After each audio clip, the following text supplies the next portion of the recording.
Pirates vs. Ninjas Dodgeball is some dog shit released September 3rd, 2008. Now, it's originally for Xbox Arcade, but Nintendo didn't believe they had enough god-awful games already, so they brought it over to the Wii.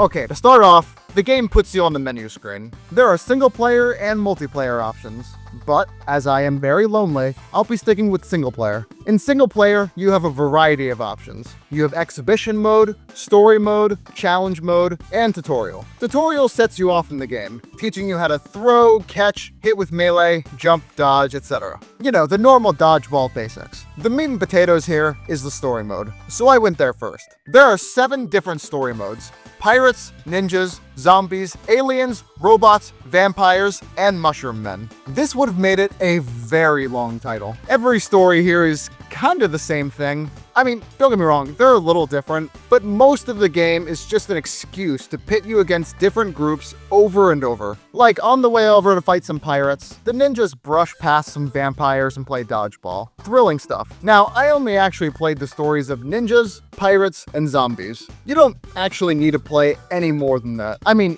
you don't need to play any of this. It's pretty bad. Now, when I say bad, I don't mean it's broken or anything. It's no Sonic 06. The controls are tight, and the characters move how you want them to. My real problem is, why?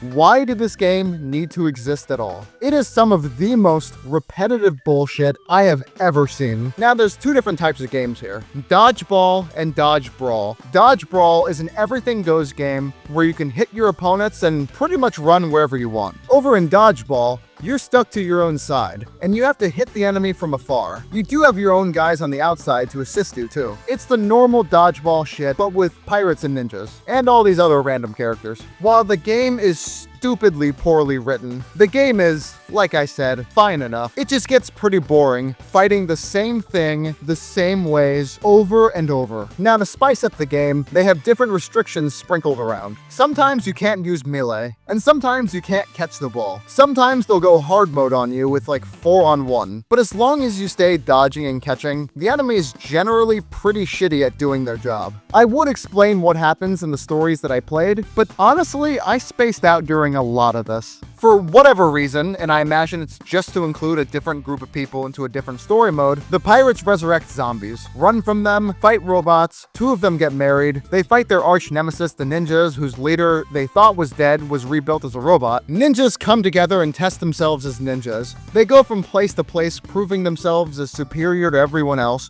beat up pirates they have a grudge against. I don't know, man. The story mode takes like 15 minutes each, and they are terribly paced. Not that anybody actually thought they'd be winning awards from this, though. Challenge mode sets you up in different challenges. Like, fight with this group of people without catching. Fight this group without melee. It's pretty much the same stuff from the story. All while exhibition mode lets you make your own games with your own rules. And that's about it. This game might be fun to like an 8-year-old, but chances are that kid would occasionally think about this game years later and think, what the fuck was that game called again? And that would pretty much be the extent of it. Sadly, we never do get the sequel to this game, called Pirates vs. Ninjas vs. Robots vs. Aliens vs. Mushroom Men vs. Zombies vs. Vampires Baseball, like they alluded to.